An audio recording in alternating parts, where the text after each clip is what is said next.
सातारा जिल्हाधिकारी कार्यालय बॉम्बनं उडवून देणार, धमकीचा मेल।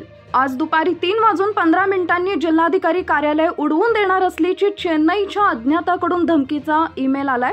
पोलिसांचे श्वान पथक बॉम्ब स्क्वॉड पथकाकडून जिल्हाधिकारी कार्यालयाची तपासणी सुरू आहे। जिल्हाधिकारी कार्यालयातील सर्व दुचाकी, चारचाकी गाड्या जिल्हाधिकारी कार्यालयामधून बाहेर काढण्यात आलेल्या आहेत। जिल्हाधिकारी कार्यालय परिसरात पोलीस बंदोबस्त वाढवण्यात आलाय। भर पावसात बॉम्ब स्क्वॉड पथकाकडून शोधकार्य सुरू आहे। Bureau report, DSP news live.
सर्वसामान्यांना न्याय मिळवून देणारे हक्काचे चॅनल DSP न्यूज लाईव्ह। संपूर्ण महाराष्ट्रातील बातम्यांसाठी चॅनलला लाईक करा, सबस्क्राईब करा आणि शेअर करा।